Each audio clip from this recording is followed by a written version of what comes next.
الحمد لله وحده والصلاة والسلام على من لا نبي بعده أما بعد. قال الله عز وجل: أعوذ بالله من الشيطان الرجيم. بسم الله الرحمن الرحيم. شهر رمضان الذي أنزل فيه القرآن. سبحان ربك رب العزة عما يصفون وسلام على المرسلين والحمد لله رب العالمين. اللهم صل على سيدنا محمد وعلى آل سيدنا محمد وبارك وسلم.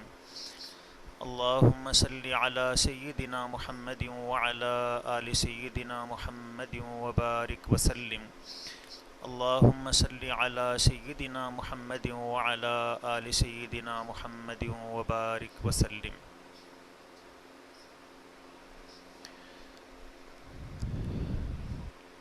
مہینے اور سال، دن اور رات، اوقات و لمحات سب اللہ کے ہیں، لیکن اللہ نے اپنے فضل و کرم سے ان میں سے کچھ کو منتخب فرمایا. فرشتوں میں، انسانوں میں، زمینوں میں، آسمانوں میں، اسی طرح زمانوں میں اللہ تعالیٰ نے کچھ زمانوں کو منتخب فرمایا. قرآن کریم میں اللہ تعالیٰ فرماتے ہیں: تِلْكَ الرُّسُلُ فَضَّلْنَا بَعْضَهُمْ عَلَى بَعْضٍ، کہ ہم نے اپنے پیغمبروں میں سے بعض کو بعض پر فضیلت عطا فرمائی. مِنْهُمْ مَنْ كَلَّمَ اللَّهُ، ان انبیاء کرام میں، ان رسولوں میں، ان منتخب اللہ کے برگزیدہ بندوں میں سے کچھ وہ ہیں جن کو اللہ نے اپنے سے بات چیت کے ساتھ اختصاص عطا فرمایا. وَرَفَعَ بَعْضَهُمْ دَرَجَاتٍ، اور ان میں سے کچھ کو اللہ تعالیٰ نے اور بہت سے درجات عطا فرمائے، بلند درجات نصیب فرمائے. وَآتَيْنَا عِيسَى ابْنَ مَرْيَمَ الْبَيِّنَاتِ، اور حضرت عیسیٰ علیہ السلام کو ہم نے مضبوط، صاف اور واضح دلائل عطا فرمائے. وَأَيَّدْنَاهُ بِرُوحِ الْقُدُسِ، اور ہم نے حضرت عیسیٰ علیہ السلام کی تائید کی، مدد کی، روح القدس یعنی جبرائیل امین علیہ السلام کے ذریعے. کتابوں میں اللہ تعالیٰ نے 4 کتابوں کو منتخب فرمایا،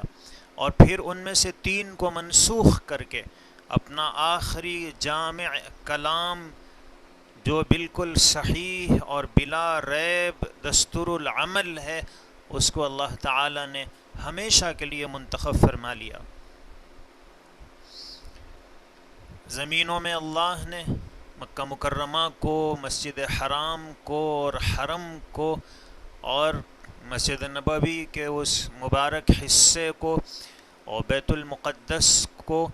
اللہ تعالیٰ نے خاص اختصاص، فضیلت اور شرف عطا فرمایا. جب اللہ تعالیٰ اپنے اس عظیم الشان کلام کو نازل فرمانا چاہتے تھے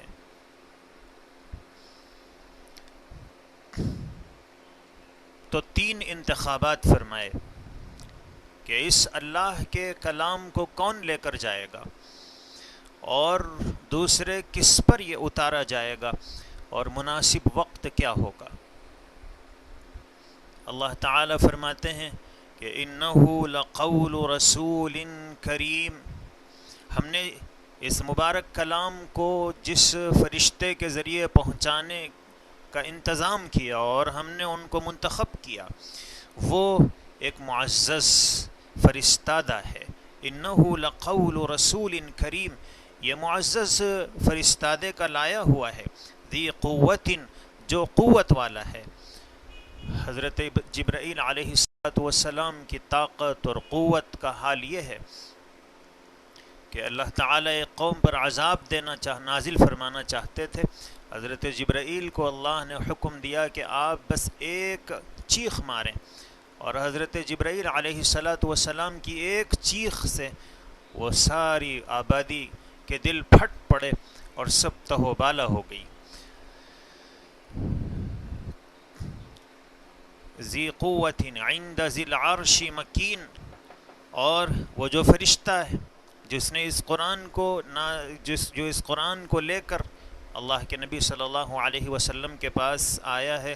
وہ مالک عرش کے نزدیک رتبے والا ہے، اور مطاع ثم امین، وہاں اس کی اطاعت کی جاتی ہے، اور وہ صاحب امانت ہے. یہ معزز فرشتہ، اس کو روح امین اور جبرائیل امین کہا جاتا ہے.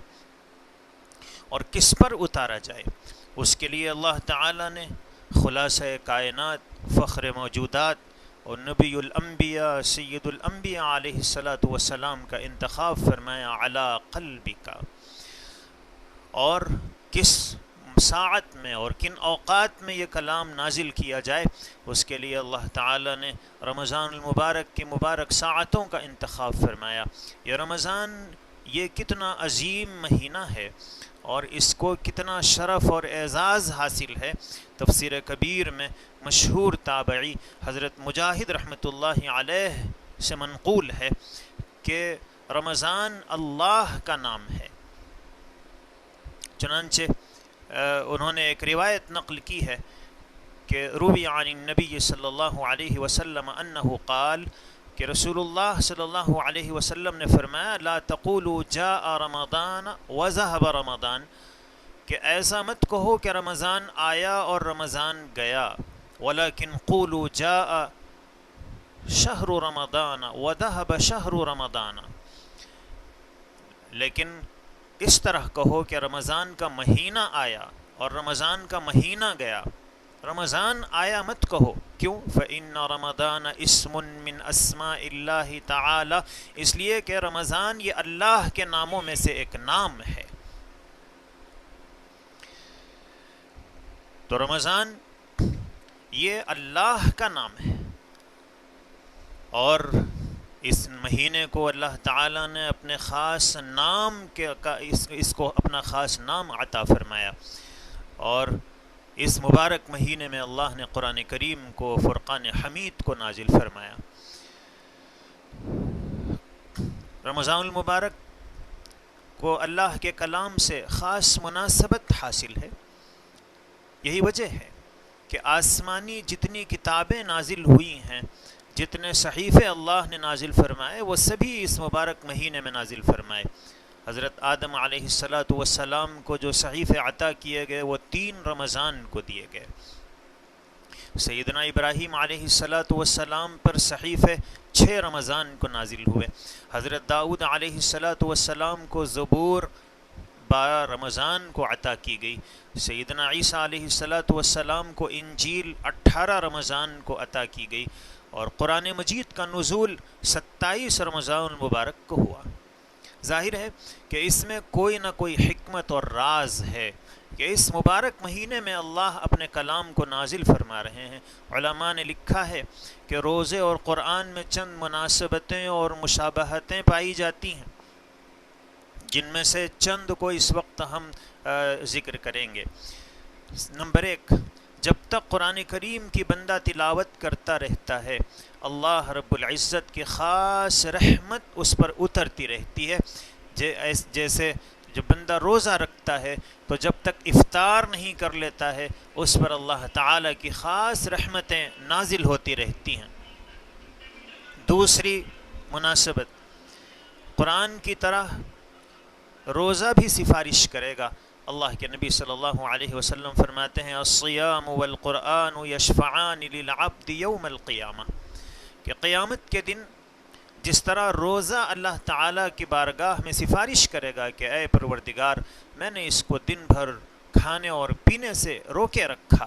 اے اللہ آپ اس کے حق میں میری سفارش قبول فرما لیجئے. ایسے ہی قرآن کریم یہ سفارش کرے گا کہ اے اللہ، میں نے اس کو رات میں سونے سے روکے رکھا اور یہ آپ کی محبت میں آپ کے کلام کو پڑھتا رہا، اے اللہ میری سفارش اس کے حق میں قبول فرما لیجئے. تو دونوں سفارشی ہیں.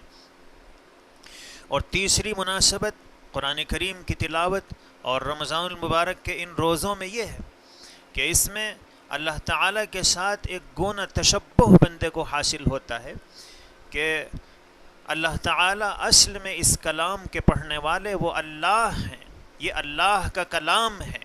لیکن جب بندہ ان کلمات کو، ان مبارک حروف کو اپنی زبان سے ادا کرتا ہے تو گویا اسے اللہ تبارک و تعالیٰ کے ساتھ ایک مشابہت حاصل ہو جاتی ہے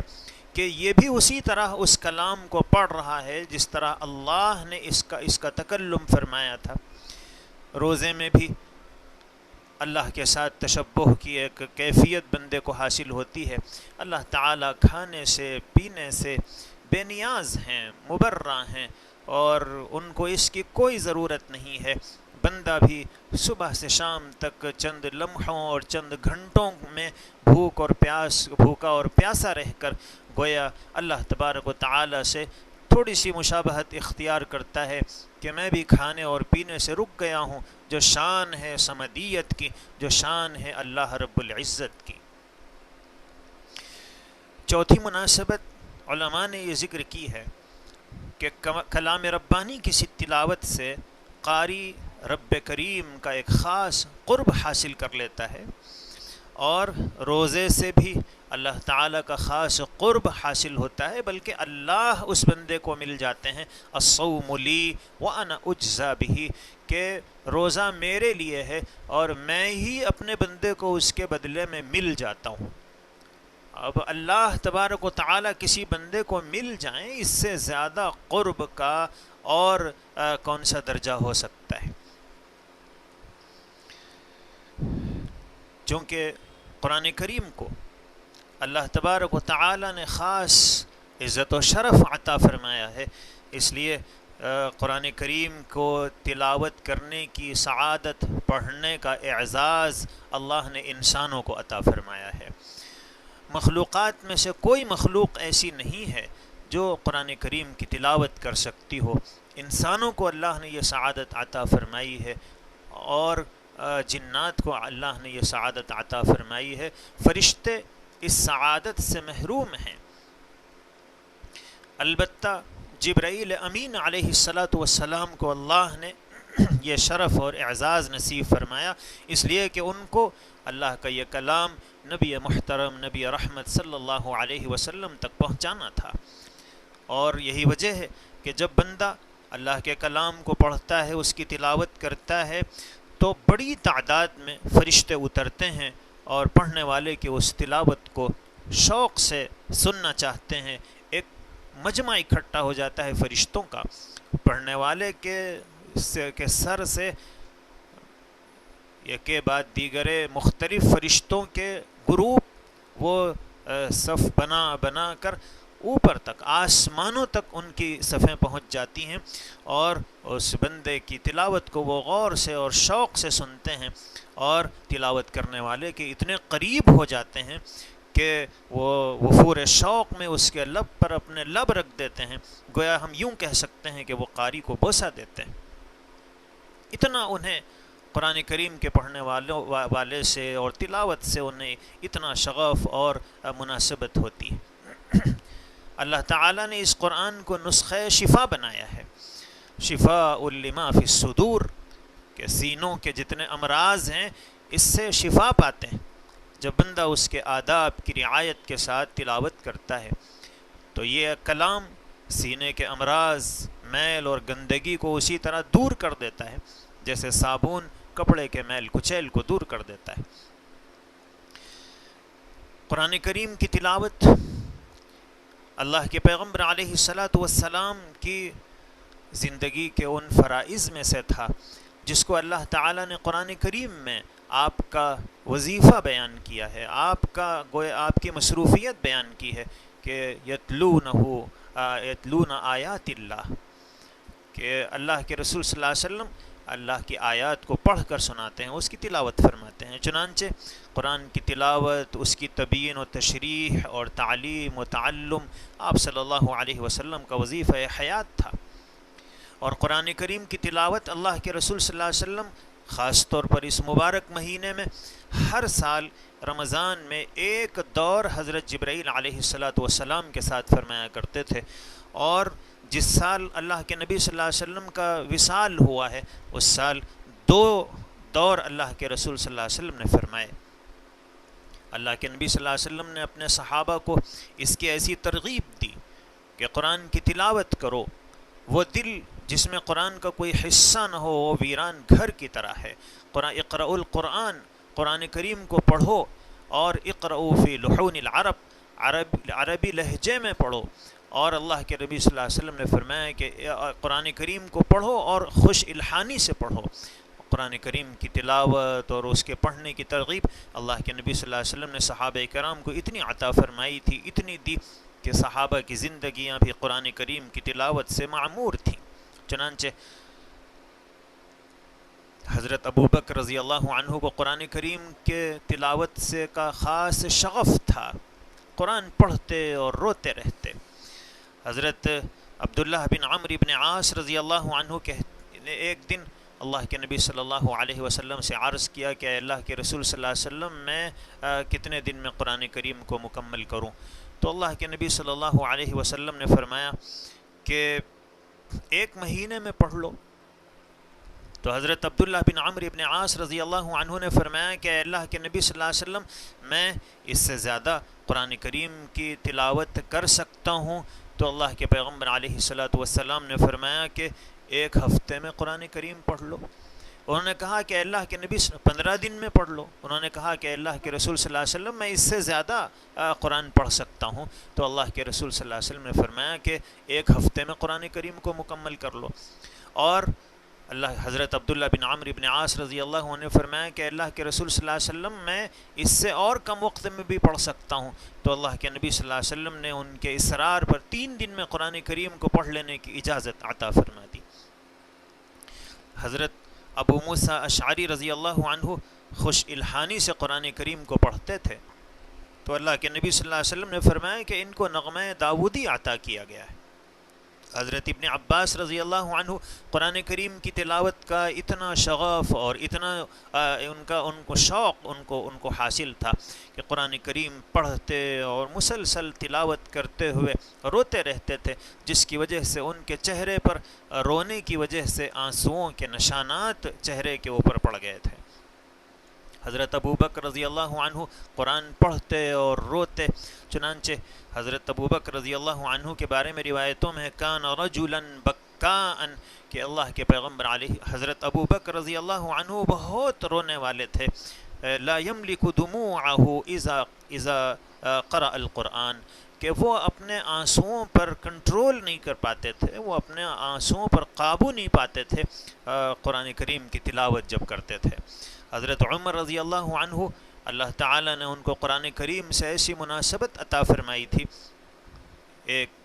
روایت میں ہے کہ صلی بالناس، حضرت عمر فاروق نے ایک مرتبہ نماز پڑھانی شروع کی، فبکا فی قراءتہ،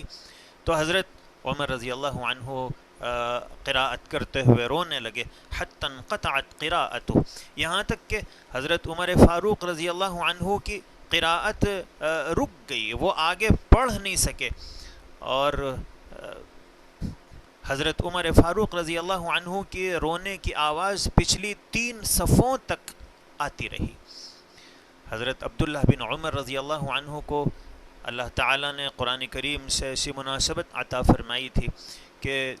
ایک مرتبہ وہ قرآن کریم کو پڑھ رہے تھے، جب یہاں پہنچے یوم یقوم الناس لرب العالمین، کہ جب لوگ اللہ رب العالمین کے حضور کھڑے ہوں گے، اس کے سامنے کھڑے ہوئے ہوں گے۔ اب ظاہر ہے کہ اللہ کے سامنے کھڑا ہونا یہ معمولی چیز نہیں ہے، شہنشاہ کے سامنے کھڑا ہوا وہ معمولی دنیا کے بادشاہ، ایک رعب اور ایک خاص کیفیت اس کے اوپر طاری رہتی ہے۔ جب دنیا کے اپنے جیسے انسان کو جب بادشاہت مل جائے تو اس کا اتنا اثر ہوتا ہے، تو پھر خالق کائنات کے سامنے کوئی کھڑا ہوا ہو تو اس کی کیا کیفیت ہوگی اور اس کا کیا حال ہوگا۔ حضرت عبداللہ بن عمر رضی اللہ عنہ نے جب اس آیت کو پڑھا تو وَامْتَنَعَ عَنْ قِرَاءَةِ مَا بَعْدَهَا، اس کے بعد وہ قرآن کریم کے آگے کی آیتوں کو پڑھ نہیں سکے، اتنا ان کے اوپر گریہ طاری ہو گیا۔ حضرت عباد بن حمزہ کہتے ہیں کہ میں حضرت اسماء رضی اللہ عنہا کے پاس کسی کام سے ان کی خدمت میں پہنچا، میں ان سے کچھ بات کرنا چاہتا تھا، لیکن جب میں پہنچا تو اس وقت وہ قرآن کریم پڑھ رہی تھیں،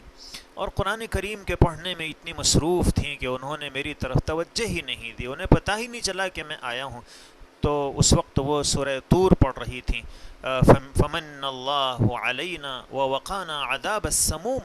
کہ اللہ نے ہم پر احسان کیا اور ہمیں عذاب جہنم سے، جھلسا دینے والے عذاب سے بچایا۔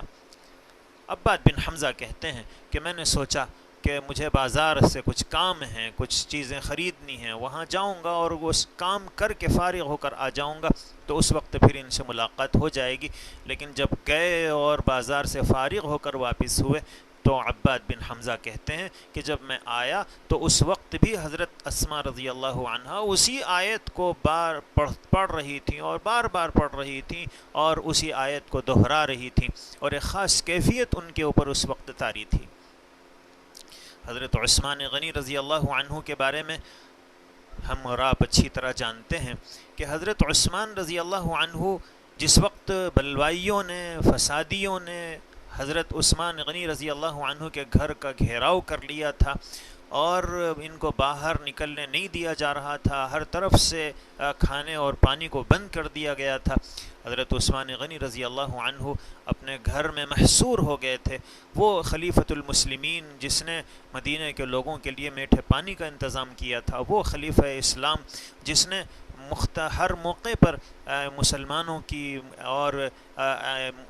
کمزوروں کی، ضعیفوں کی اور ہر طرح کے مجبوروں کی جس نے مدد کی تھی، اور دین کے ہر کام میں جو بہت آگے رہا کرتے تھے، حضرت عثمان غنی رضی اللہ عنہ جو سب کے ہمدرد تھے اور انسانیت کے غمخوار اور خیر خواہ تھے، ان کے اوپر کھانے اور پانی کو بند کر دیا گیا، گھر میں محصور کر دیا گیا۔ تو اس وقت حضرت عثمان غنی رضی اللہ عنہ قرآن کریم کی تلاوت کیا کرتے تھے، صبح شام قرآن کریم کی تلاوت میں مصروف رہتے، اور جس وقت ایک بدبخت نے ان کے اوپر حملہ کیا اور ان کو شہید کیا گیا تو اس وقت بھی وہ قرآن کریم کی تلاوت میں مصروف تھے، اور حضرت عثمان غنی رضی اللہ عنہ کا وہ مبارک خون جو اس مصحف پر گرا، آج بھی استنبول میں وہ قرآن کریم میوزیم میں موجود ہے، جو شہادت دیتا ہے کہ حضرت عثمان غنی رضی اللہ عنہ کو اللہ کے کلام سے ایسی مناسبت تھی کہ وہ اس دنیا سے رخصت ہوتے ہوتے بھی اللہ کے کلام کی تلاوت کے ساتھ اس دنیا سے رخصت ہوئے۔ حضرت ابو بکر ابن عباس رحمۃ اللہ علیہ کے بارے میں روایتوں میں آتا ہے کہ تاریخ میں ہے کہ وہ 30 سال کہتے ہیں کہ مجھ سے میرے 30 سال گزر گئے ہیں اور میں روزانہ ایک قرآن کریم کو پڑھتا ہوں۔ مزاحم ابن ظفر کہتے ہیں کہ صلی بنا سفیان الثوری، ہمیں حضرت سفیان ثوری نے المغرب، مغرب کی نماز پڑھائی، فقرأ حتی بلغ ایاک نعبد و ایاک نستعین، کہ جب وہ ایاک نعبد و ایاک نستعین پر پہنچے، بکا حتی انقطعت قراءته، اتنا روئے کہ ان کی قراءت رک گئی اور وہ آگے نہیں پڑھ سکے۔ ماضی قریب کے بزرگوں میں حضرت گنگوہی رحمۃ اللہ علیہ، اللہ تعالی نے علم کا، فقہ کا اور علوم شریعت کا اتنا ان کو ماہر بنایا تھا کہ ان کو فقیہ النفس کہا جاتا ہے، اور حضرت گنگوہی اللہ تعالی نے خاص اعزاز ان کو عطا فرمایا تھا، اور ان کے جو معمولات تھے، ذکر و تلاوت، اللہ کی یاد اور قرآن کریم سے مناسبت، وہ بہت مشہور ہے۔ 70 سال کی عمر ہو گئی تھی، بڑھاپے کا زمانہ تھا، کمزوری تھی، لیکن اس وقت بھی اوابین میں 2 پارے اور تہجد تقریباً 2-2.5 گھنٹے تک پڑھا کرتے تھے، اور روزانہ 15 پارے پڑھنے کا ان کا معمول تھا۔ تو یہ وہ لوگ ہیں جنہوں نے بڑھاپے کی پرواہ نہیں کی، کمزوریوں کا خیال نہیں کیا، اور اللہ تبارک و تعالیٰ کے اس کلام کو اپنی زندگی کا حصہ بنانے کی ایسی کوششیں کی۔ اور ہم صحت مند اور طاقتور اور نوجوانی کے زمانے میں موجود ہیں، اور پھر بھی ہم اللہ تعالیٰ کے اس کلام سے اپنی زندگی کو روشنی نہ بخشیں اور اپنے رات اور دن کو اس اللہ کے کلام کی تلاوت سے اگر روشن نہ کر پائیں تو کل قیامت میں اللہ تعالیٰ کے حضور ہم کیا منہ دکھا سکیں گے۔ حضرت خادم القرآن حضرت قاری صدیق باندھوی رحمۃ اللہ علیہ جو بالکل ماضی قریب ہی کے بزرگوں میں گزرے ہیں، وہ ان کے صبح و شام دین کی خدمت میں، علم کی خدمت میں جہاں گزرتے تھے، قرآن کریم سے انہیں خاص مناسبت تھی، اور بالخصوص سفر میں ہوتے تو قرآن کریم کا نسخہ ساتھ میں ہوتا، اور دسیوں پارے قرآن کریم کی تلاوت و اسفار میں کر لیا کرتے تھے، بکثرت تلاوت کرتے تھے۔ تو یہ جو قرآن ہے جو اللہ نے ہمیں اپنے نبی محترم کے ذریعے عطا فرمایا ہے، اس کو رمضان سے خاص مناسبت حاصل ہے۔ اسی میں وہ تراویح رکھی گئی ہے جس کی وجہ سے ہمارے ممبر و محراب اور ہمارے گھر اور رمضان کی راتیں قرآن کریم کی تلاوت سے معمور ہو گئی ہیں۔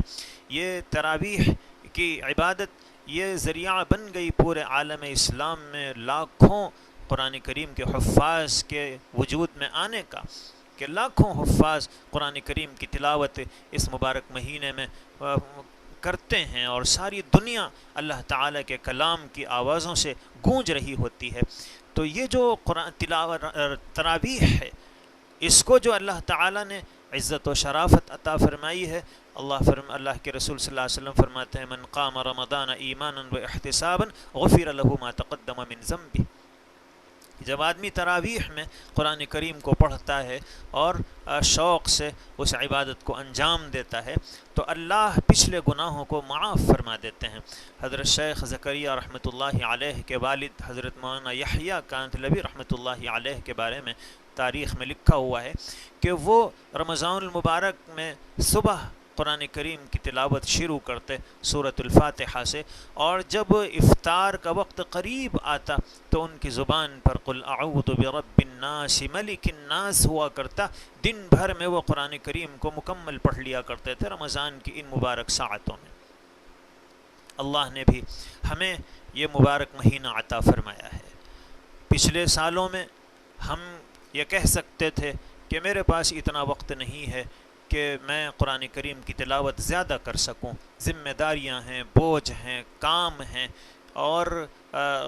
اس لیے وقت نہیں مل پاتا ہے، بس چند ہی سورہ پڑھ سکتا ہوں، چند رکوع پڑھ سکتا ہوں، ایک آدھ پارہ پڑھ سکتا ہوں۔ لیکن اب جب کہ حالات ہی ایسے پیدا ہو گئے ہیں کہ ہم اپنے گھروں میں محصور ہو گئے ہیں، اپنے گھروں میں بیٹھے ہوئے ہیں، سارے کام کاج سے فارغ ہیں، اب اس مبارک مہینے میں بھی اگر ہم قرآن کریم کی تلاوت کر کے اور اپنے سینے کو اس کی تلاوت سے کہ اگر ہم معمور کرنے کی کوشش نہ کریں تو ہمارے پاس کیا عذر باقی رہ جائے گا۔ اس لیے اور پچھلے زمانوں میں خواتین بھی قرآن کریم کے پڑھنے میں اتنی زیادہ پرشوق ہوا کرتی تھیں کہ حضرت عائشہ، حضرت اسما اور بہت ساری صحابیات، ان کی زندگی کا یہ مشغلہ تھا کہ وہ قرآن کریم کی تلاوت بکثرت کیا کرتی تھیں، اور پچھلے چند سال پہلے تک بھی رمضان جب آتا تو گھروں میں عورتیں خاص طور پر قرآن کریم کی تلاوت میں مسابقت کیا کرتی تھیں، ایک دوسرے سے پوچھتی تھیں کہ آپ کے کتنے پارے ہو گئے ہیں، کون سا پارہ چل رہا ہے، کتنے قرآن آپ نے اس رمضان میں مکمل کیے ہیں، اور ایک دوسرے سے آگے بڑھنے کے جذبے ہوا کرتے تھے۔ لیکن جب سے یہ انٹرنیٹ اور ٹی وی اور اس طرح کی چیزیں گھروں میں آئی ہیں تو اس کی وجہ سے اور اس وقت تو ایک بڑی مصیبت جو واٹس ایپ کی شکل میں ہمارے سامنے ہے کہ آدمی گھنٹوں گزر جاتے ہیں واٹس ایپ کے مختلف چیزوں کو دیکھنے میں کہ کون سا میسج آیا ہے، کس نے کیا بھیجا ہے، اور ایک ایک کو دیکھتے دیکھتے کئی مرتبہ تو ایک ایک دو دو گھنٹے گزر جاتے ہیں اور کوئی چیز حاصل نہیں ہوتی ہے، اور جہاں واٹس ایپ کھولنے سے پہلے ہم کھڑے ہوئے تھے اس کے بعد بھی 1 گھنٹہ وقت گزر جانے کے بعد بھی ہم وہیں کھڑے رہتے ہیں، اور اگر ہمارا یہ وقت اللہ تعالیٰ کے کلام کی تلاوت میں اگر گزر جاتا، ایک میسج اللہ نے بھی ہمیں دیا ہے،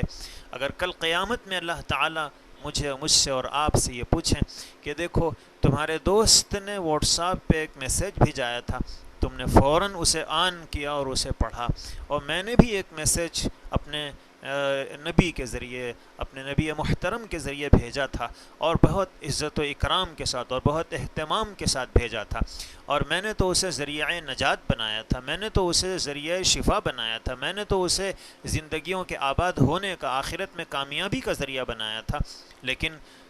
میرے اس میسیج کو پڑھنے کے لیے تم نے کتنا وقت فارغ کیا اور کتنی دیر تم اس کو پڑھتے رہے؟ تو ظاہر ہے کہ ہمارے پاس کوئی جواب نہیں رہے گا۔ ہم روزانہ اخبار پڑھے بغیر ہمارا وقت نہیں گزرتا ہے، بے چین رہتے ہیں۔ جس طرح بعض لوگوں کو چائے پینے کی عادت ہوتی ہے کہ جب تک چائے نہ پئیں تو انہیں ایسا محسوس ہوتا ہے کہ بس کچھ کھوئے سے ہیں، اور طبیعت کے اندر ایک انقباض ہے، اور محسوس کرتے ہیں کہ سر میں درد ہو رہا ہے، کہ بس چائے پئیں گے تو سر میں درد ختم ہو جائے گا۔ اور بعض لوگوں کو پان کھانے کی عادت ہوتی ہے، جب تک پان نہ ملیں تو پھر وہ سکون کی سانس نہیں لیتے ہیں۔ ایسے ہی بعض لوگوں کو اخبار پڑھنے کی عادت ہوتی ہے کہ صبح انہیں سب سے پہلے انتظار رہتا ہے اخبار کا، اور جب اخبار آتا ہے تو جب تک اس کی الف سے لے کر والسلام تک پوری تلاوت نہیں کر لیتے ہیں، اس وقت تک انہیں سکون نہیں ملتا ہے۔ تو ہم اخبار کی تلاوت روزانہ کرتے ہیں، لیکن قرآن کریم کی تلاوت شروع سے آخر تک کرنے کا ہماری زندگی میں شاید کوئی دن ایسا ہو جس میں ہم نے ایسا کیا ہو۔ کل قیامت میں وہ اہل ایمان بھی ہوں گے، وہ صحابہ کرام بھی ہوں گے، وہ اسلاف عظام بھی ہوں گے، وہ امت کے منتخب اور بہترین افراد بھی ہوں گے جنہوں نے اپنی زندگیوں کو قرآن کریم کی تلاوت سے آباد کیا تھا، جن کے صبح و شام قرآن کریم کی تلاوت میں صرف ہوتے تھے۔ جب رمضان آتا تو قرآن کریم کا مہینہ وہ کہہ دیا کرتے تھے۔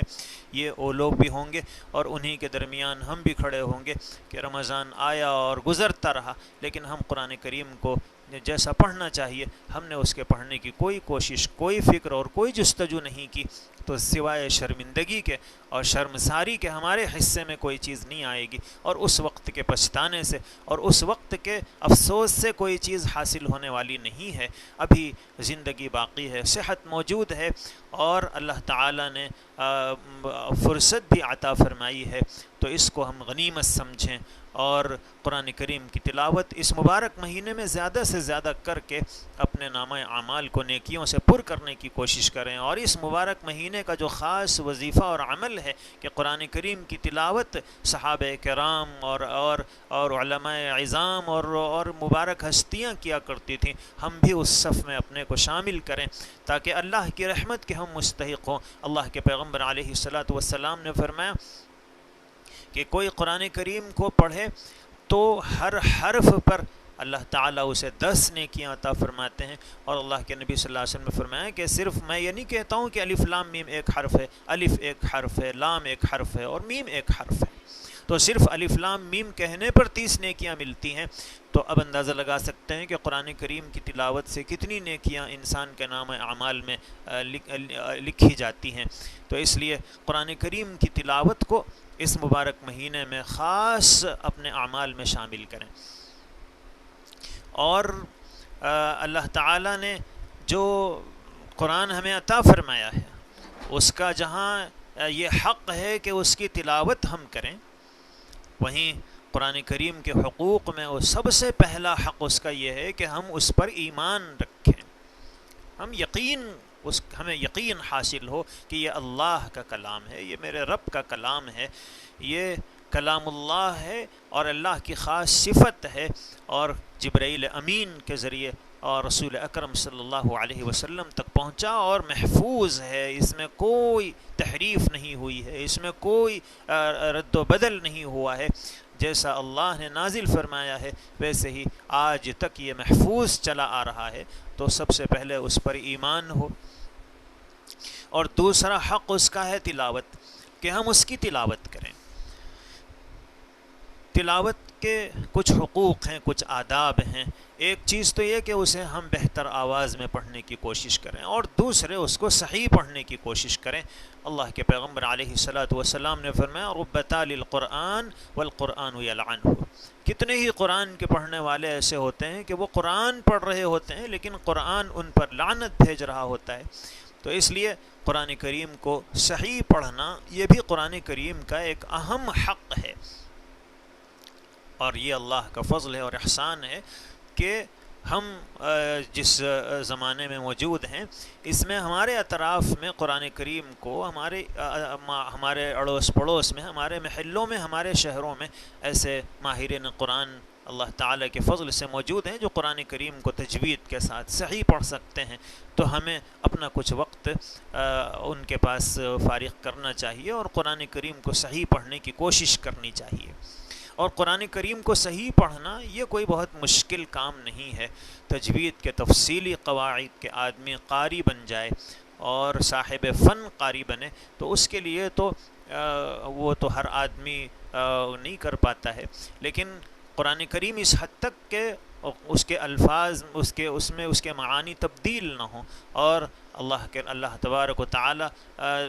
جس طرح چاہتے ہیں کہ قرآن کریم کو ان چیزوں کی رعایت کے ساتھ پڑھا جائے جس کا درجہ فرض کا ہے، تو اتنا درجہ ہم میں سے ہر آدمی حاصل کر سکتا ہے اور وہ بہت آسان ہے. اس لیے اپنا کچھ وقت قرآن کریم کی تلاوت کرنے، صحیح پڑھنے والوں کے پاس خرچ کرنا چاہیے اور پڑھنے کی کوشش کرنا چاہیے. اگر ہم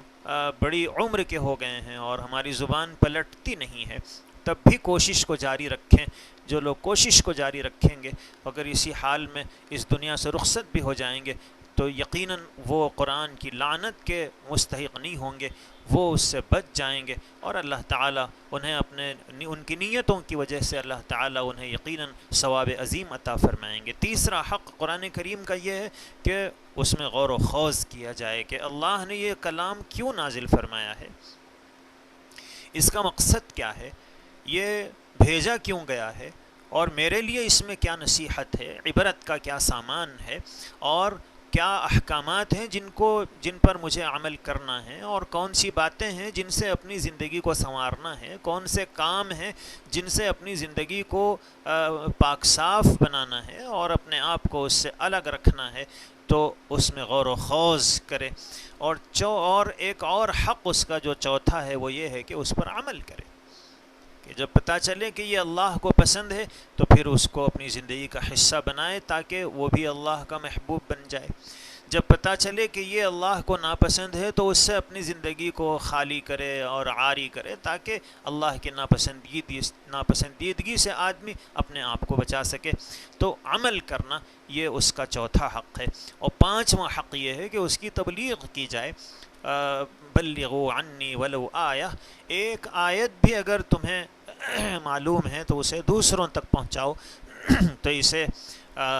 خود اہل ایمان ایک دوسرے کو سکھائیں، اور پھر جو ہمارے برادران وطن ہیں اور اس دنیا میں رہنے والے اللہ کے وہ بندے جن کو اس کلام کا علم نہیں ہے، اس کی حقیقت کا پتہ نہیں ہے، ان تک یہ بات پہنچانا کہ یہ اللہ کا کلام ہے جو ہم سب کے لیے اللہ نے نازل فرمایا ہے. یہ بھی اس کا ایک اہم حق ہے. اور ایک اور حق اس کا یہ ہے کہ اس کی تحفیظ کی جائے. اللہ کے پیغمبر علیہ الصلاۃ والسلام نے مختلف موقعوں پر مختلف صورتوں کے بارے میں یہ ارشاد فرمایا کہ میرا جی چاہتا ہے کہ یہ میری امت کے ہر فرد کے سینے میں رہے. اللہ کے پیغمبر علیہ الصلاۃ والسلام کی حدیث میں نے سنائی تھی کہ جو دل جس میں قرآن کریم کا کوئی حصہ نہ ہو وہ ویران گھر کی طرح ہے. تو ہم میں سے ہر ایک کے دل میں قرآن کریم کا کچھ حصہ ضرور ہونا چاہیے، اور خوش نصیب ہیں وہ لوگ جن کو اللہ نے مکمل قرآن کریم کے حفظ کی سعادت عطا فرمائی ہے. اور اگر ہم قرآن کریم کو مکمل یاد نہیں کر پا رہے ہیں تو کوشش تو ہم کر سکتے ہیں، روزانہ کچھ یاد کرنے کی کوشش کریں، اپنے بچوں کو قرآن کریم کا حافظ بنائیں. اور آخری چیز اس کی تنفیذ ہے کہ قرآن کے جو احکامات ہیں اپنے آپ پر اور اپنے ماتحتوں پر، اپنے ماحول پر اس کو نافذ کرنے کی کوشش کریں، اور وہ اپنے ماحول کو قرآن جیسا بنانے کی کوشش کریں. اللہ تعالی مجھے آپ کو قرآن کریم کی اس مبارک مہینے میں، جس کو اس مبارک مہینے سے خاص مناسبت حاصل ہے، اپنے ان اوقات کو قرآن کریم کی تلاوت کر کے قیمتی بنانے کی سعادت اللہ تعالی ہم سب کو نصیب فرمائیں، اور قرآن ہمارے دلوں کی ٹھنڈک بن جائے اور ہمارے دل کی بیماریوں کی شفا بن جائے، قرآن ہمارے لیے اسوہ اور نمونہ بن جائے، قرآن ہمارے لیے مشعل راہ بن جائے، قرآن ہمارے لیے ہدایت اور روشنی بن جائے، قرآن ہمارے لیے زندگی گزارنے کا ایک بہترین گائیڈ بن جائے۔ اس کے لیے اللہ تعالی ہمیں کوشش کرنے کی توفیق نصیب فرمائے، اور یہ جو مبارک اوقات ہیں ان میں اللہ ایسی توانائیاں عطا فرمائے کہ ہم زیادہ سے زیادہ قرآن کریم کی تلاوت کر سکیں۔ اللہ مجھے آپ کو عمل کی توفیق نصیب فرمائے۔ وآخر دعوانا ان الحمد للہ رب العالمین۔ کچھ سوالات لوگوں نے کیے ہیں، تو ان میں سے پہلا سوال یہ ہے، جناب محمد صاحب یہ سوال کر رہے ہیں کہ کیا تراویح میں قرآن کریم کو دیکھ کر پڑھ سکتے ہیں یا نہیں؟ قرآن کریم تراویح میں دیکھ کر پڑھنا اللہ کے پیغمبر علیہ الصلاۃ والسلام سے، صحابہ کرام سے اور بزرگان دین سے، اسلاف سے ثابت نہیں ہے۔ صرف حضرت زازان غالباً ہیں، حضرت عائشہ رضی اللہ عنہا کے خادم، تو وہ قرآن کریم کو دیکھ کر پڑھا کرتے تھے، لیکن یہ ان کی اپنی انفرادی رائے تھی، امت نے ان کے اس عمل کو قبول نہیں کیا ہے، اور اس لیے ہمیں سلف صالحین سے اور دوسرے صحابہ کرام سے اور اللہ کے پیغمبر علیہ الصلاۃ والسلام سے یہ بات ثابت نہیں ہے کہ تراویح میں حضور قرآن ہاتھ میں لے کر قرآن پڑھا کرتے تھے۔ اور پھر نماز جو ہے وہ عمل کثیر سے ٹوٹ جاتی ہے۔ آپ کوئی بھی نماز میں ایسا کام کریں جو نماز کی جنس کا نہیں ہے، اگر آپ وہ کریں گے اور وہ عمل کثیر کی حد تک کو پہنچ جاتا ہے تو اس سے نماز ٹوٹ جاتی ہے۔ اب ظاہر ہے کہ نماز کی حالت میں جب آپ قرآن کو ہاتھ میں لیں گے، اس کے ورق الٹیں گے اور پھر اس کو اس میں دیکھ کر پڑھیں گے، اور پھر اس کو جب رکوع کرنا ہو تو بند کریں گے اور رکھیں گے، یہ عمل کثیر کی حدود میں داخل ہو جاتا ہے۔ اس لیے نماز میں اگر آدمی عمل کثیر کرتا ہے تو نماز ٹوٹ جاتی ہے۔ اور اگر کوئی ہاتھ میں لے کر نہ پڑھے، سامنے رکھا ہوا ہے اور پڑھ رہا ہے، تو ظاہر ہے کہ اس میں عمل کثیر تو نہیں ہوتا ہے، لیکن اس میں دوسری چیز ہوتی ہے جس سے نماز ٹوٹ جاتی ہے، اور وہ یہ ہے کہ اگر امام اس کے ساتھ جو لوگ شریک ہیں نماز میں ان کا لقمہ لے گا تو اس کی نماز نہیں ٹوٹتی ہے، لیکن اگر امام کو وہ آدمی لقمہ دے جو اس کے ساتھ نماز میں شامل نہیں ہے، تو اگر امام اس کے لقمے کو لے لیتا ہے تو پھر اس کی وجہ سے امام کی نماز فاسد ہو جاتی ہے۔ تو فقہا نے لکھا ہے کہ قرآن کریم کو دیکھ کر پڑھنا یہ بھی نماز میں جو نہیں ہے اس سے لقمہ لینا ہے، اور ظاہر ہے کہ غیر نماز میں جو نہیں ہے اس میں اگر پڑھنے والا لقمہ لے گا تو اس کی نماز ٹوٹ جاتی ہے۔ اس لیے تراویح میں قرآن کو دیکھ کر نہیں پڑھنا چاہیے۔ اگر قرآن یاد نہ ہو تو پھر جو سورہ یاد ہوں آپ وہ سورہ پڑھیں۔ محمد ساجد صاحب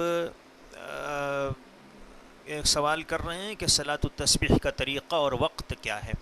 صلاۃ التسبیح کا کوئی وقت مقرر نہیں ہے، آپ مکروہ اوقات کے علاوہ کسی بھی وقت صلاۃ التسبیح پڑھ سکتے ہیں، اور صلاۃ التسبیح پڑھنے کا طریقہ آسان ہے کہ 4 رکعت پڑھیں گے اور ہر رکعت میں 75 مرتبہ سوم کلمہ سبحان اللہ والحمد للہ ولا الہ الا اللہ واللہ اکبر اس کو آپ پڑھیں۔ اور آسان طریقہ یہ ہے کہ جیسے ہی آپ پہلی رکعت میں ثنا پڑھ لیں تو اس کے بعد 15 مرتبہ یہ تسبیحات پڑھ لیں، اس کے بعد سورہ فاتحہ پڑھیں، ضم سورہ کریں، اور رکوع سے پہلے 10 مرتبہ پڑھ لیں تو 25 ہو گئے، پھر جب رکوع کی تسبیح پڑھ لیں تو 10 مرتبہ پڑھیں، 35 ہو گئے ہیں، پھر رکوع سے اٹھ کر 10 مرتبہ پڑھیں، 45 ہو جائیں گے، پھر سجدے میں جا کر 10 مرتبہ تسبیحات کے بعد 10 مرتبہ پڑھیں تو اس طرح 55 ہو جائیں گے. سجدے سے اٹھ کر آپ 10 مرتبہ پڑھیں تو 65 ہو جائیں گے, اور دوسرے سجدے میں آپ پھر 10 مرتبہ پڑھیں گے تو 75 ہو جائیں گے. اس طرح ہر رکعت میں 75, تو 4 رکعت میں 300 مرتبہ یہ تسبیح ہو جائے گی. البتہ اللہ نے یہ سہولت عطا فرمائی ہے کہ اگر کسی رکعت میں آپ کی کچھ تسبیحات چھوٹ جائیں تو آپ دوسری رکعت میں اس کو پڑھ سکتے ہیں, تیسری رکعت میں پڑھ سکتے ہیں. بہرحال 4 رکعت میں آپ 300 کی تعداد کو پورا کر لیں. ایک اور صاحب سوال کر رہے ہیں کہ رمضان میں فطرے کی کیا قیمت ہے. تو ابھی جو گیہوں ہیں وہ گزشتہ سال اس کی جو قیمت تھی تقریباً وہی قیمت اس وقت بھی ہے, تو اس لیے 50 روپیے فطرہ ہوتا ہے. لیکن فقہاء نے, علماء نے لکھا ہے کہ جن کو اللہ تعالیٰ نے سکت اور استطاعت عطا فرمائی ہے وہ فطرہ بجائے 50 روپے دینے کے 100 روپے دیں, اس لیے کہ یہ جو فطرہ ہے یہ 2 وقت کے کھانے کا بدل ہوا کرتا ہے. تو اگر گیہوں کی شکل میں دے رہے ہیں تو تقریباً پونے 2 کلو گیہوں ہوتے ہیں, اور پیسوں کی شکل میں ہم جب دیتے ہیں تو پھر وہ 50 روپے کے آس پاس ہو جاتے ہیں. تو 50 روپے میں ظاہر ہے کہ اس وقت ایک وقت کا کھانا ہی مشکل سے آتا ہے. تو اس لیے اگر پیسوں کی شکل میں دے رہے ہیں تو پھر اچھا یہ ہے کہ آپ 100 روپے ایک فطرہ دے دیں, اور جو لوگ عذر کی وجہ سے روزہ نہیں رکھ پا رہے ہیں تو پھر ان کو پورے مہینے بھر کا فطرہ ادا کرنا ہے. تو مہینے بھر کے جو فدیہ ہے وہ 1500 روپے سب سے کم جو قیمت ہے وہ ہوتی ہے, اور بہتر یہ ہے کہ 3000 روپے دے دیے جائیں, تاکہ اس زمانے میں جو روپیے کی قدر گھٹی ہے تو اس کی وجہ سے غریب کی 2 وقت کی ضرورت پوری ہو جائے. اور انشاءاللہ کل سے ہمارا یہ جو پروگرام ہے یہ شروع ہوگا, تو اس وقت 11 بجے سے تھوڑا سا پہلے ہی 10 منٹ پہلے سے ہی شروع ہوگا, اور نعت اس میں پڑھی جائے گی, اور اس کے بعد پھر انشاءاللہ یہ پروگرام شروع ہوگا. اور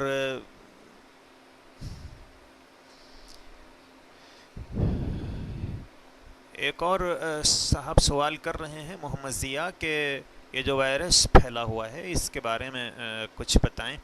تو فی الحال اس کے بارے میں صرف اتنا ہمیں جاننا چاہیے کہ دنیا میں پتا بھی اللہ کی مرضی کے بغیر نہیں ہلتا ہے. اس وقت پوری دنیا جس وائرس سے پریشان ہے, اور دنیا کا پورا سسٹم رک گیا ہے, اور ہر ملک ایک الگ گویا ملک بن گیا ہے, الگ تھلگ بن گیا ہے. ایک ملک کا رابطہ دوسرے ملک سے ختم ہو گیا, اور بلکہ ایک صوبے کا ملک میں ایک صوبہ دوسرے صوبے سے کٹ گیا ہے. ابھی آج کے ہی اخبار میں یہ اطلاع ہے کہ تمل ناڈو کی حکومت نے آندھرا کی جو سرحد ہے وہاں دیوار کھڑی کر دی ہے کہ آندھرا کا کوئی آدمی وہ تمل ناڈو میں نہ آئے. تو وہ جب لوگ یہ کہہ رہے تھے کہ پوری دنیا گویا ایک گلوب بن گئی ہے, اور ایک گویا تشتری میں آ گئی ہے, اور ساری دنیا ایک ہو گئی ہے. لیکن اس وقت اس وائرس نے یہ بتایا کہ اللہ چاہتے ہیں تو ایسا ٹکڑوں میں تقسیم کر دیتے ہیں کہ ایک ملک کے ہی صوبے ایک دوسرے سے کٹ جاتے ہیں, اور ایک صوبے کٹ جائیں یہ تو بڑی چیز ہے. اب تو محلے ایک دوسرے سے کٹ گئے ہیں, کسی کو ریڈ زون بنا دیا گیا ہے اور کسی کو گرین زون بنا دیا گیا ہے. لوگ ایک دوسرے سے ملنے سے کترا رہے ہیں, اور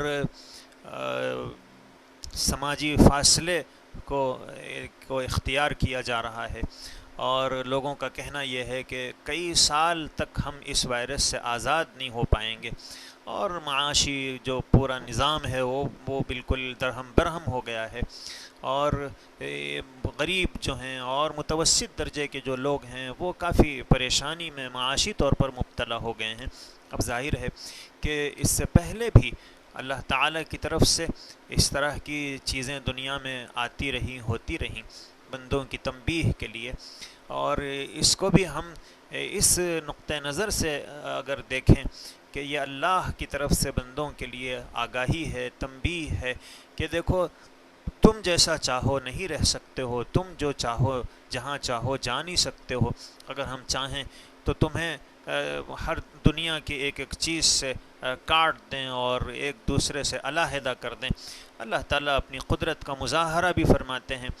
تو اس لیے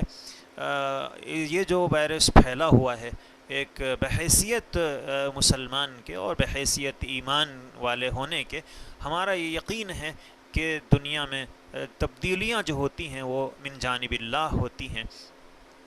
تو اب ظاہر ہے کہ اللہ تعالیٰ اپنی قدرت کا مظاہرہ فرما رہے ہیں اور سمجھانا چاہتے ہیں کہ دیکھو ہم جو چاہتے ہیں وہی ہوتا ہے، تم چاہتے ہو کہ باہر نکلو لیکن ہم نے ایسا وائرس پھیلا دیا ہے کہ تم خوف اور ڈر سے باہر نہیں نکل سکتے ہو۔ تو اب ظاہر ہے کہ اس موقع پر ہمیں بحیثیت مسلمان اور بحیثیت ایمان والا ہونے کے اللہ کی طرف رجوع کی کیفیت ہمیں اپنے اندر پیدا کرنا چاہیے، اور خاص طور پر یہ مبارک مہینہ جس میں دعائیں قبول ہوتی ہیں، اللہ تعالیٰ کی رحمتیں چھم چھم برستی ہیں اور بندوں کی طرف اللہ کی رحمت متوجہ ہے، تو پھر اللہ تعالیٰ سے اس بیماری سے عافیت کے ساتھ نکلنے کی دعائیں کرنی چاہیے۔ اور یہ جو کہا جا رہا ہے کہ ہم اس وائرس سے لڑیں گے، ظاہر ہے کہ اس سے لڑا نہیں جا سکتا ہے، ہاں اس سے بچا جا سکتا ہے، اور اس لیے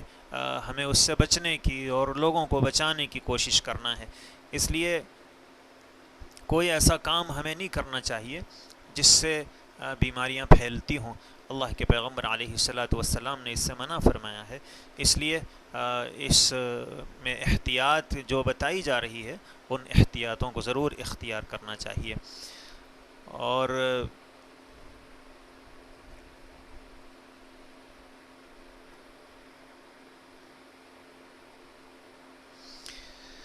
ایک اور سوال ہے کہ روزے کی حالت میں اگر تھوک زیادہ آئے اور پھر آدمی اس کو پھر منہ میں واپس چلا جائے تو کیا اس کا کیا حکم ہے؟ تو تھوک وہ تو معمول کے مطابق آتا ہے اور جاتا ہے، اس سے روزے پر کوئی اثر نہیں پڑتا ہے، البتہ اپنے منہ میں اس کو جمع کرنے کی کوشش نہیں کرنا چاہیے اور بار بار تھوکتے نہیں رہنا چاہیے، اس سے پرہیز کرنا چاہیے۔ اور ایک اور صاحب سوال کرتے ہیں کہ معمولات کے بارے میں، ذکر کے معمولات وغیرہ کے بارے میں بتائیں۔ تو یہ مبارک مہینہ ہے، اس میں اپنے جو معمولات ہیں ان کو پابندی سے کرنے کی کوشش کرنی چاہیے۔ ہمارا کوئی دن ایسا نہ گزرے جس میں ہم نے اللہ کو یاد نہ کیا ہو۔ اللہ کے پیغمبر علیہ السلام نے ان تسبیحات کی بڑی فضیلتیں بیان فرمائی ہیں۔ اللہ کے رسول صلی اللہ علیہ وسلم نے فرمایا کہ جو 100 مرتبہ سبحان اللہ کہتا ہے تو اسے 100 نیکیاں ملتی ہیں، اور جو 100 مرتبہ اللہ اکبر کہتا ہے تو اسے 100 نیکیاں ملتی ہیں۔ تو یہ جو تسبیحات ہیں یہ اللہ کو بہت زیادہ پسند ہیں، اس لیے تسبیحات کا صبح شام اہتمام ہو، اور پھر بالخصوص آپ جب سحری کے لیے اٹھے ہیں تو کھانے سے فارغ ہونے کے بعد اگر کچھ وقت ہم اپنا تسبیحات کو پورا کرنے میں، اور استغفار اس سے کوئی راہ فرار نہیں ہے۔ یہ مہینہ ہی اس کو شہر الغفران کہا جاتا ہے، مغفرت کے پانے کا مہینہ ہے، اس لیے اللہ تعالیٰ بہانوں سے اپنے بندوں کی مغفرت فرماتے ہیں۔ تو استغفار کی کثرت کرنی چاہیے، استغفر اللہ ربی من کل ذنب واتوب الیہ، اس کے پڑھنے کا معمول بنائیں۔ اور تیسرے، اللہ کے پیغمبر علیہ السلام پر درود و سلام کا اہتمام، ہمیں جو کچھ ملا اور جو بھی سعادتیں اور رحمتیں ہمیں نصیب ہوئی ہیں رحمت للعالمین صلی اللہ علیہ وسلم کی وجہ سے اور آپ کے ذریعے سے ہم کو ملی ہیں، تو اس لیے سب سے زیادہ حق اللہ کے بعد اگر کسی کا ہے تو وہ اللہ کے نبی صلی اللہ علیہ وسلم کا ہے، اس لیے روزانہ درود کا اہتمام۔ ایک صحابی اللہ کے پیغمبر علیہ السلام سے جب پوچھتے ہیں کہ میں کتنا درود پڑھوں، تو اللہ کے رسول صلی اللہ علیہ وسلم نے فرمایا کہ جتنا پڑھ سکتے ہو پڑھو، سارا دن اگر اس میں مصروف رکھ سکتے ہو تو رکھو۔ اس لیے ہمیں درود کا خاص طور پر اہتمام کرنا چاہیے، اور قرآن کی تلاوت تو میں نے ابھی بتایا، اور باقی اور دیگر جو معمولات ہیں کہ ہم اللہ کی محبت میں اس کے دھیان کے ساتھ اپنی زندگی کو گزارنے کی کوشش کریں. چلتے پھرتے یہ خیال ہمارے ذہن و دماغ پر طاری رہے کہ مجھے اللہ دیکھ رہے ہیں، اور اللہ تعالیٰ اپنے دل کو بھی اللہ کی یاد میں مصروف رکھنے اور مشغول رکھنے کا معمول بنائیں. تو اس طرح کے اپنی زندگی کو بہتر بنانے کی کوشش کریں. اللہ تعالی ہم سب کو عمل کی توفیق نصیب فرمائے. اور ایک سوال یہ ہے کہ کن لوگوں کو روزہ نہ رکھنے کی اجازت ہے؟ تو ایسا بیمار جس کو ڈاکٹروں نے یہ کہا ہے کہ آپ اگر روزہ رکھیں گے تو آپ کی جو بیماری ہے وہ بڑھ جائے گی، اور یا آپ اتنے کمزور ہیں کہ روزہ رکھیں گے تو آپ کی صحت متاثر ہو جائے گی. اور جیسے ڈائلیسس کے پیشنٹس ہیں، ہارٹ میں مبتلا لوگ ہیں، ہارٹ کے جو مریض ہیں، اور شوگر پیشنٹس ہیں، اور اسی طرح اور دوسرے وہ بیماریاں جن میں ڈاکٹروں نے روزہ رکھنے سے منع کیا ہے، یا اتنے کمزور ہیں کہ ہم روزہ نہیں رکھ پاتے ہیں، اتنے بوڑھے ہیں کہ روزہ رکھنا مشکل ہے، ہماری طاقت سے باہر ہے، تو پھر ان کو روزہ چھوڑ دینے کی اجازت ہے، اور اس کے بدلے میں وہ فدیہ دے سکتے ہیں. معاف نہیں ہے لیکن فدیہ دینا ہے. البتہ کچھ لوگ ہیں جن کو فوراً روزہ نہ رکھنے کی سہولت دی گئی ہے. وہ مسافر ہے کہ ایک آدمی سفر میں ہے تو اسے روزہ اس وقت نہ رکھ کر بعد میں رکھنے کی اجازت دی گئی ہے. ایسے ہی کوئی عارضی طور پر ایسی بیماری میں مبتلا ہے کہ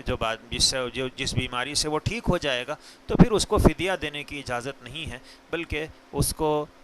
روزہ ہی رکھنا ہے. البتہ اس کو قضا کرنا پڑے گا. اب روزہ نہیں رکھ سکتا ہے، بخار تو ٹھیک ہو جائے گی، اور ایسے ہی کوئی اور مرض ہے تو وہ تو ٹھیک ہو جائے گا. فی الحال روزہ نہ رکھنے کی اجازت ہے، لیکن بعد میں جب صحت مند ہو جائیں گے تو پھر قضا کرنی پڑے گی. یہ لوگ فدیہ نہیں دے سکتے ہیں. جیسے دودھ پلانے والی عورت ہے کہ اگر وہ روزہ رکھے گی تو بچے کو دودھ پلانے میں مشکل ہوگی، بچہ بھوکا رہ جائے گا اور بھوک کی وجہ سے روتا رہے گا، اور اس کو مکمل پیٹ بھر اس کو غذا نہیں مل پا رہی ہے. تو دودھ پلانے والی عورت کو اس کی اجازت ہے کہ وہ چاہے تو اس وقت روزہ نہ رکھے،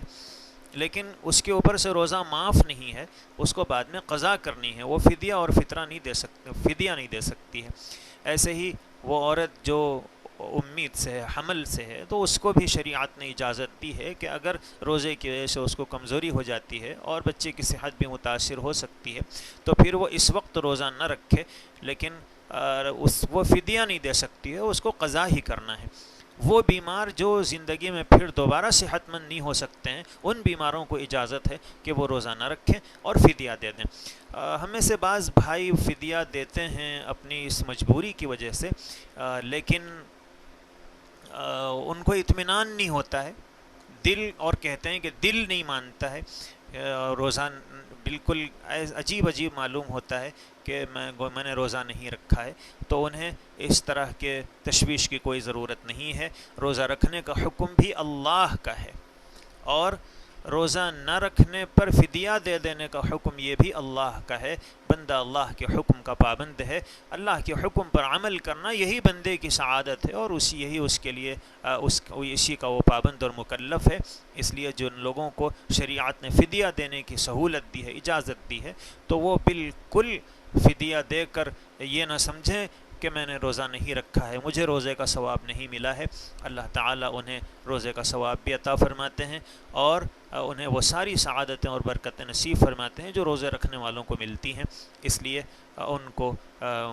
فدیہ اطمینان کے ساتھ دینا چاہیے، اور اللہ کی رحمتوں سے پر امید رہنا چاہیے. اللہ تعالیٰ ہم سب کو توفیق عمل نصیب فرمائے. دعا کر لیجئے. الحمد